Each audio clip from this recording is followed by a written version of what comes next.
what is your journey? Ron, how did you get here? From start? You start from the hospital that you were born in. Well, okay, this is interesting because people are interested in crime. I was born in East St. Louis, Illinois. Anybody from the Midwest would tell you that for 150 years that's been the toughest town in the Midwest. That's right. And in fact, I ended up working with people who actually was from there, and I had a D.C. policeman work for me on contract, and I had him send his bio in. He was born the day after I was in the same hospital, so we were probably, he's a big black guy. We used to use him for the safety belt ads, and he was awesome. And I said, my God, you don't believe we're probably only 3 or 4% left of our age is still alive. Yeah. But anyway, I'm a Navy brat. Nice. And my father was a Pearl Harbor. My mother was a Pearl Harbor. My grandfather was the chief machinist of Pearl Harbor. He raised the Oklahoma and a few other things. Anyway, I moved to the mainland fairly quickly because they were taking the dependents off the island. Spent probably the majority of my life I've spent between Norfolk and Annapolis. My father's destroyer captain and stuff. Spent the formative years of my life, junior high school, several years of college in Annapolis. I graduated from Severn School up Sparrow Park. Yeah. Because there's a bunch of us here in town. There's a bunch of kids going there too. And then moved to the University of Virginia for 2 years. And at the end of 4 years of college, the university called me and said, Ron, you are never, ever, ever going to be an engineer. And as I look at the point, it was the nicest thing anybody ever did to me. At that point, then I'm saying, what do I do? Because my parents were in Europe. Yeah. I got money. Yeah. So I joined the Virginia State Police.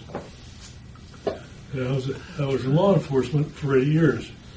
And I joined in the summer of '66, which meant I was in for the riots next year. Then I spent many days and hours in riot control, burning the Washington D.C., Right. marching the Pentagon, May Day, all that stuff. Yeah. But in the 3 years of state police, the chief of Fairfax County, which is a big department, called me in and said, "Look, we know that I can give you a new job, you get a 37% raise in pay for your college, give you a health plan, which the state police didn't have." So I took it, and I worked for them for 5 years. The last 2 of which I supervised a multi-million-dollar grant for the National Highway Traffic Safety Administration, the U.S. DOT, on drunk driving. And I was given a certain number of officers to work every night and lab techs who were still drawing blood. And they told me you'll probably only get about 600 arrests this year. I didn't make that. I made 2,990. And we cut our processing time, which is critical for police. You want them on the road, and it used to take 4.5 hours. I cut it down to 42 minutes. And then the next year we went up to 4,500. But I wasn't there for the rest of it because the Department of Transportation was looking for young guys with degrees. My degree is I finished my degree as a police officer at American University in Administration of Justice. And so I went to the National Highway Traffic Safety Administration, where I specialized initially in law enforcement programs. So I designed things. That was also during a period when you had the national maximum speed limit. So the cops were supposed to be writing tickets, but there was no standards for radar. They didn't know what to buy. So then I went to National Bureau of Standards, and we created standards. We created a national training program, and then we did the qualified products list that meant any police department who bought radar with federal funds, it had to meet those standards. And then Mothers Against Drunk Driving got us stoked, and we had not done anything since the project I was on 6 years earlier. And so I was working on some research, and we developed a program which is called Standardized Field Sobriety Testing. It's a roadside set of tests that you conduct. And it's about 90% effective in identifying the roadway. But tied onto that, our research showed there was a correlation between those procedures and drugs. So we created the National Program for Sobriety Testing, which, by the way, our police department still uses 40 years later, and the Drug Recognition Program, which was we were able to train certain officers. It's sort of like the difference between EMT and paramedic. These guys go to, so we did that. These are still the national standard programs. And the last thing I did in that area is I designed a protocol for roadside field sobriety checkpoints. And they had a big case in Michigan, and the Supreme Court endorsed the procedures that a research guy and I developed as the national standard. And then I went on to various levels of management. I spent my last 7 years as a chief of staff of a 170-person office that had a grant program of about $174 million. All that, most of it went to research and programs, and the other went to the states. And each state has a manner in which they administer their programs. So I did that, plus I was a liaison between the career people and the political people, and then I would run back and forth between the office of secretary and our administration. Yeah. So I retired at that in 2004 and went to work for a nonprofit organization then called the Century Council. And they were supported by the distilled spirits industry, and their mission was twofold. One, to address what we call a hardcore drunk driver. These are multiple offenders that have issues, and then underage drinking. And most of the stuff I did with them dealt with training programs on how to handle these people. As I designed programs for police, did probation parole people, prosecutors, judges, and I trained hundreds of those in each category during the course of that career. I was still working for them when I moved to Easton in 2007, and I commuted to D.C. for a while. Why did you move to Easton? Well, we'll go back to my childhood. It's not that close to D.C. Well, there's a funny story with that, and if you're from the area, you would get it. I raced sailboats competitively for 40 years. I figured there would be a sailing. Okay, well, here it is. 1979, we had a race to Oxford. There must have been 300 boats out there, and it had to be 140 degrees in the shade. And you couldn't sleep down. You couldn't even go down below the boat. So we're sleeping on the boat. People are walking all over us. And finally, we decided every subsequent race, we would send the college kids down and drop a boat off either St. Michael's or Oxford, depending where we're going. And so we get there, we party for a while. We'd hightail into Easton, have a nice place to eat, the old rustic inn and the pub and stuff like that.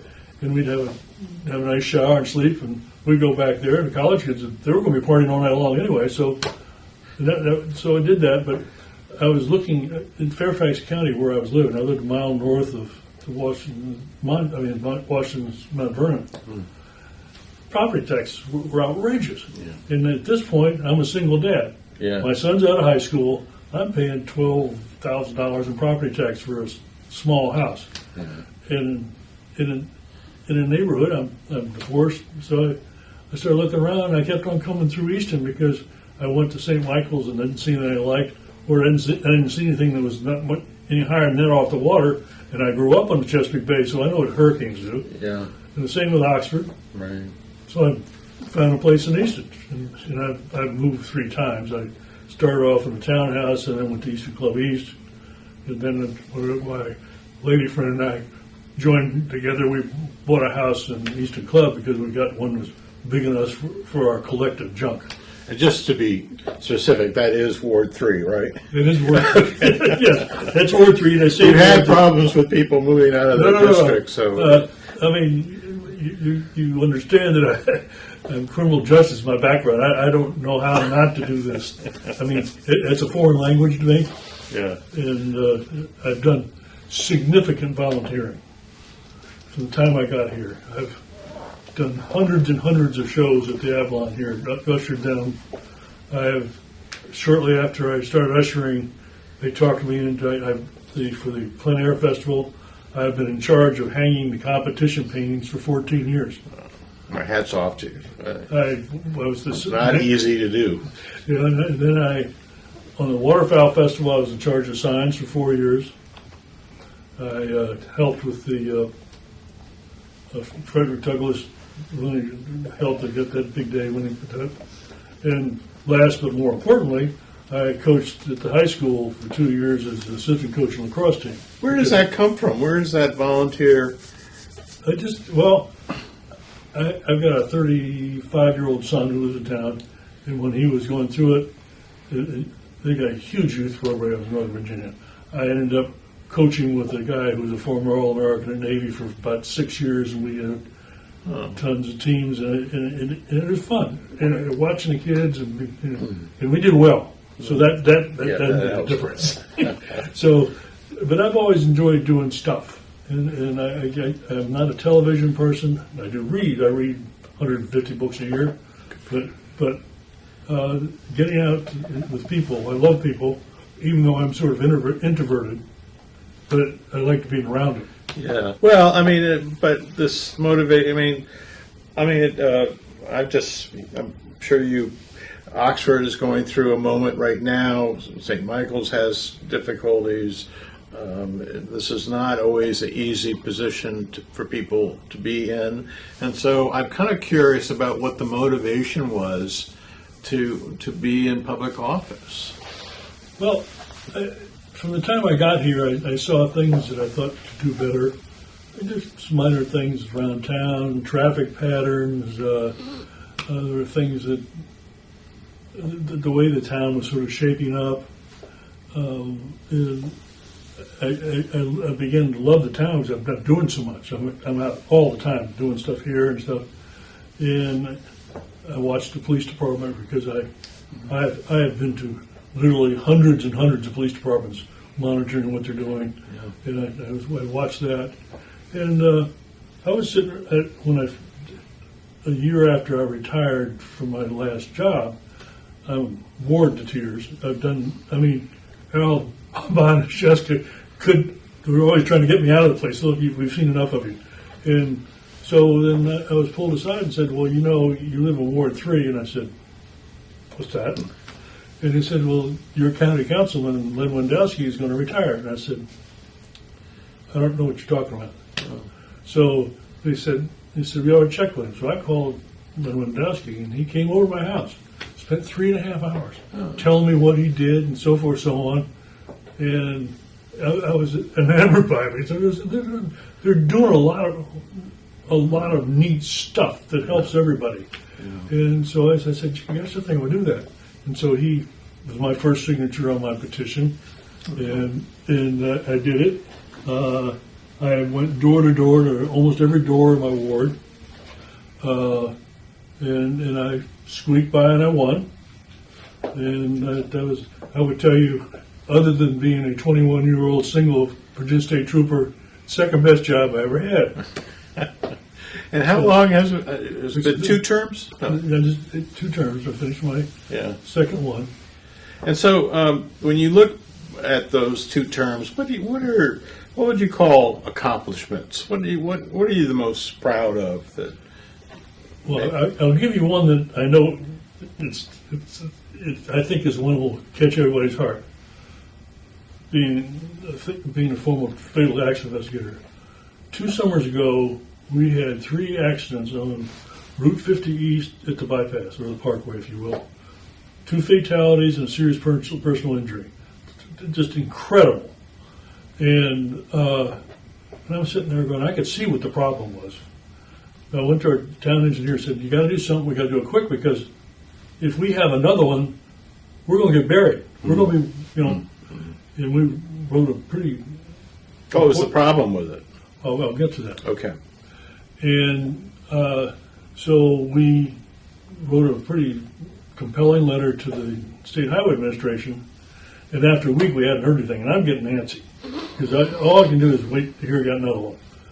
So Johnny Motz and I were at a meeting, and I said, these guys aren't calling us back. We got this problem. That night, the number 2 guy on State Highways calls me at home. Ron, you got a problem. I said, yes, we do. And I explained it to him, and I said, we have several things that could be wrong. Number one, we have that red flashing light, and people, some don't stop, some run through it. I have a feeling that most of the crashes are when they run through it, they don't see. And I said, I gave some line of sight things. I said, this is incredible. What I'm going to tell you is we're doing everything we can. We cannot change that intersection because it's a state highway. So if we we would have. And he said, well, I'll take a look at it, and I'll get the letter out. And he said, we've been out of town. I said, that's fine, but we're on hook right now. Now you're on hook. 2 days later, they changed the traffic light to this typical red, yellow, green sequence, and it went away. Oh, interesting. And so it was as simple as that. Yeah. Now, is it something everybody likes? Can't say. But what I would tell you is it solved a severe problem. And this little town, we don't have a whole lot of traffic fatalities. So you have 2 of them in 2 weeks, and then a serious, that's terrible. Yeah. What else comes up in your?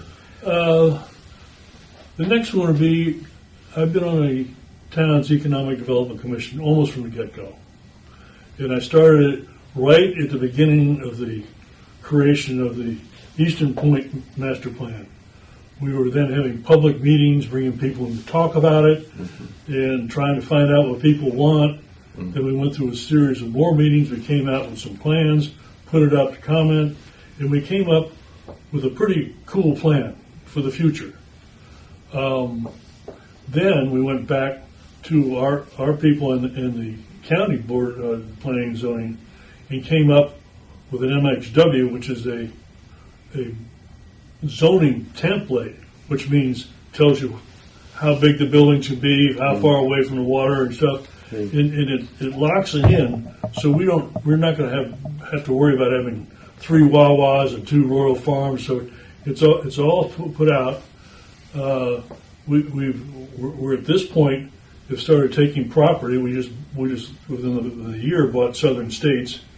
We've leveled that. We've taken from the bridge that goes across the Avalon all the way through Southern States, and we're turning it into a park.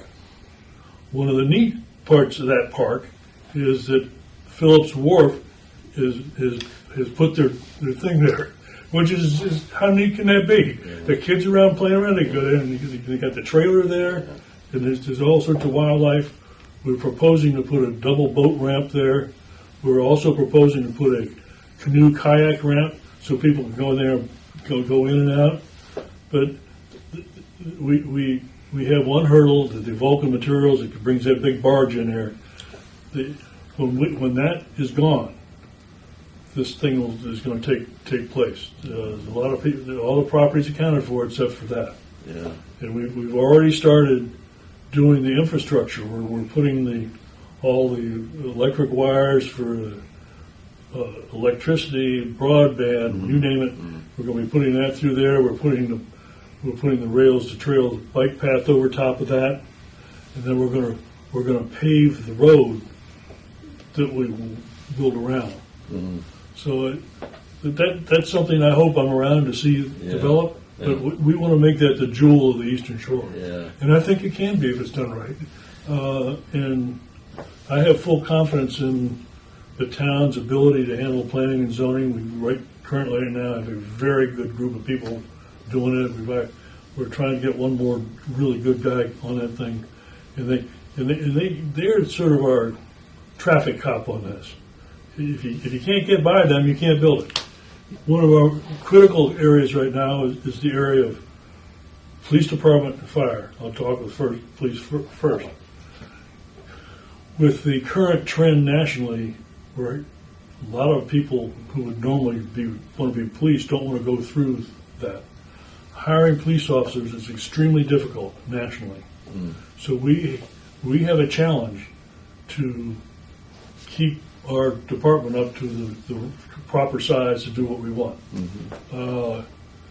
One of the things that we found when we were looking at it was that our benefit program, our retirement program wasn't very good. So when we switched town managers some 8 years ago, I got with Don Richardson, the new one, and I said, look, we have this problem, and I had gone to several police chiefs I knew around the country to get with their programs, and I said, we need to find some way to enhance this, or we're going to start losing people. And when we lose them, we're not only losing a guy, but we put a huge investment to get them trained, get them on the street, all this stuff, and then we're losing all that experience. And so he took that and worked on it. We now have a 22-year retirement for these guys, which means a young guy can come in here and do his 22 years or more into the town, and then he's young enough to start another career. Like, for example, Lieutenant George Paul just left as lieutenant. He's now the new chief at Greensboro. See, he's able to do that. Yeah. So that's an incentive. It's a turnaround, so you don't have a group of 30 veterans. The other thing that I would point out is I worked extensively with the Plastic Bag Committee and helped them. So in a couple of days, we're going to have a plastic bag law go into effect. And I think if you've been around for a while, I'm not talking to you, but you would see these plastic bags all over the place. And I live right off of Paper Mill Creek there, and I get these things floating through there all the time. This is a great thing. It's where we're going. So I help them. I help them design their presentations and did things like that. There's several of us worked with that. And the other big thing is working with the Easton Economic Development Commission. We have restaffed, we've repurposed. We're now going out, and people that come downtown can see around downtown. We've installed bistro tables and chairs. We've gotten big flower pots and things going around. The events we've had, like the Christmas parade, the fire and ice program, and just the St. Patrick, have been extremely well run. We're doing that. We're working with the Mistletoe Park to try to get people in there. So we've got two really good people that are running that, and they're highly respected in the community. And so that's something that I think is really critical. In the summertime, we have events on the weekend, we have music and things in addition to the Avalon Street thing. So that's exciting. So that's one thing. No question about it. Now you want to talk about that one. Now, I've got this on two different things. Growth is not just growth to you. It's maybe growth to you. It's growth to me also, but it's a priority. People have talked about me recently saying that my opponent, they like his growth thing better than mine, which is I find kind of ironic because I have never gotten up and said, so you're going to be the first person to hear my position on this. My position is that we do no commercial or residential development that doesn't enhance the community, that we work on business recruitment to try to get them to infill empty businesses. We've gotten pretty good with that right now. We only have a few places that are empty. That new tool company is people are all excited about that. But I will have to read these to you because I'm taking them from a study. I don't want to be misquoted. But this is a recent study by the National Association of Realtors. And this is Talbot County and Easton. 7 in 10 people say housing affordability is a big problem. 6 in 10 say housing availability is a big problem.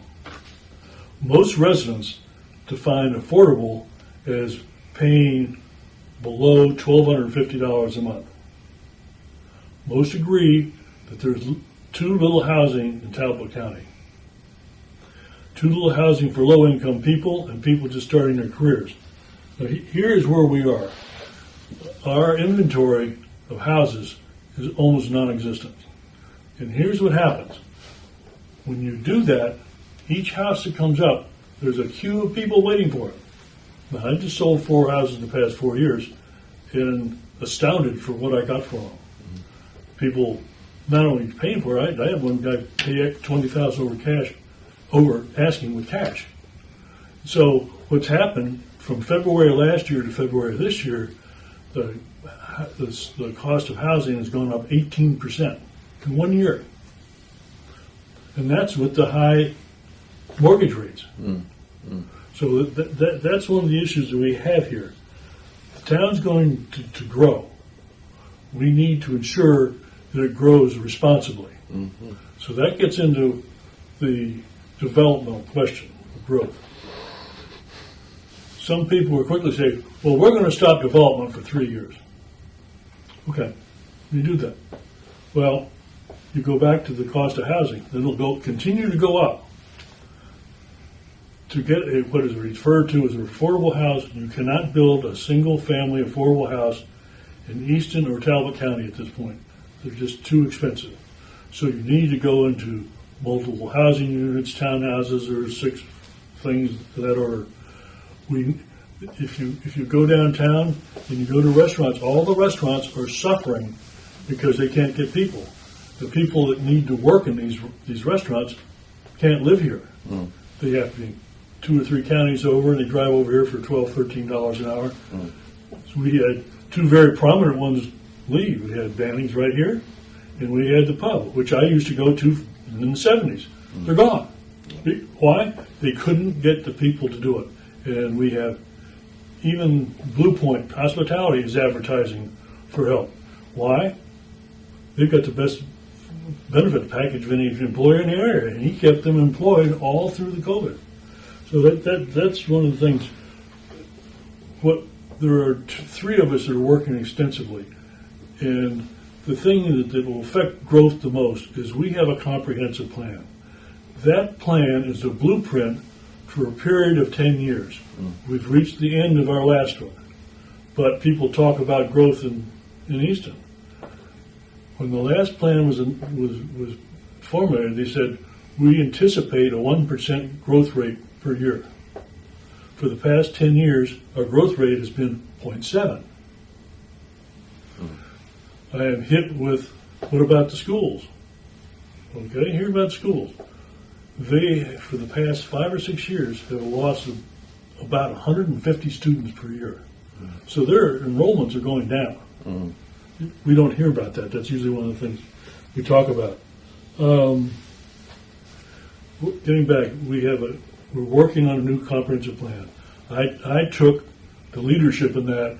We have had 5 meetings, 1 in each ward and 1 at the firehouse, where it was open to the public. We went all over town. I worked with the EDC here. You helped us out. We got stuff in the paper. We had stuff on the radio. We put stuff. I contacted all my HOAs. The first one we had was mine in Ward 3. I had 133 people show up with another 50 Zoom. The next 3 averaged about 10. And of those 10, several of them went to all of them. The last one had a pretty good representation, and what we had done, we set all the issues out with tables so people could come in and put their opinions down. So we know what the opinions are. Now, the reason I'm talking about this blueprint isn't my blueprint.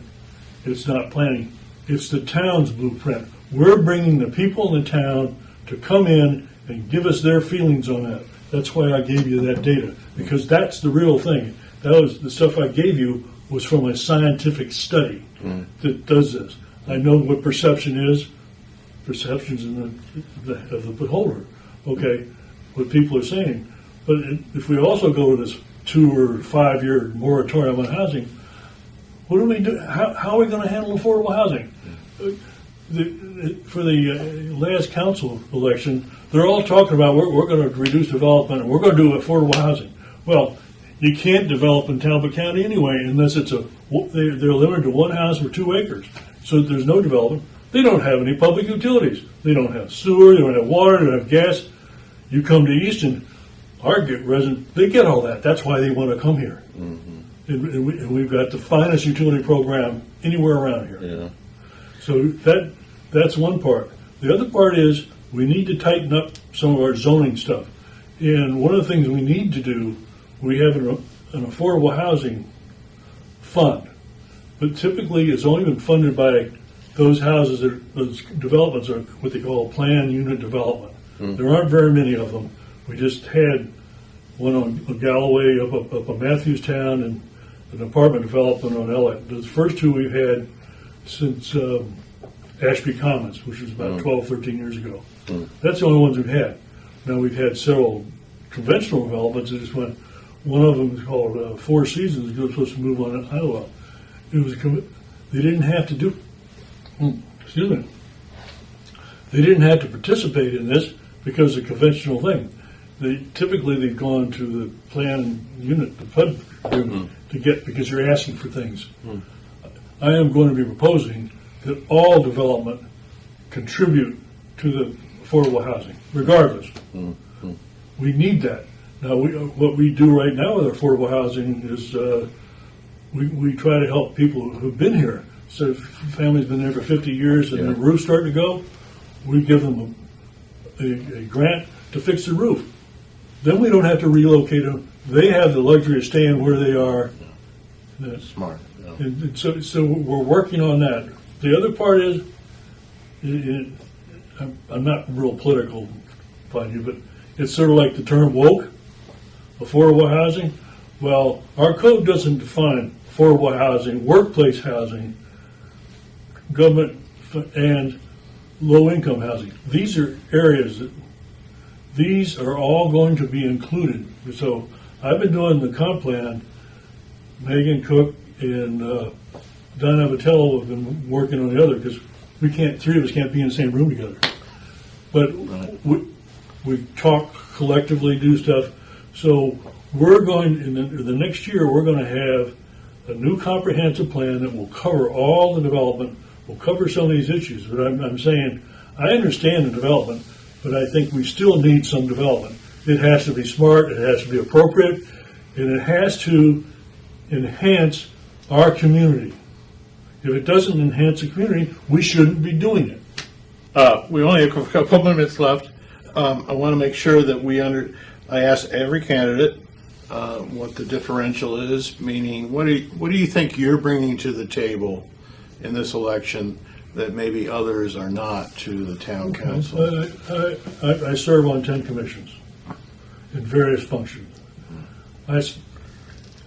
Maybe 30, 40 hours a week on this job. Yeah. I've been involved.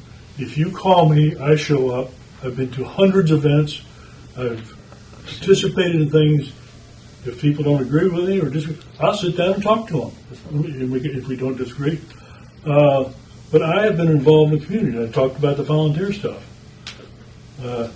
I would compare that to some of my competition and say, how do you compare to that? I have done everything humanly possible to make this job work, not only for me, but the community. And I think I've been highly effective at getting a lot of neat things done. I've got things in the pan cooking around. Oh, good, by the way, cooking to make this better. And I hope I get the chance to be able to finish these comp plans and do all this stuff, because I think there are so many neat things that can go on in this community. Perfectly done. Thank you so much. Okay, thank you.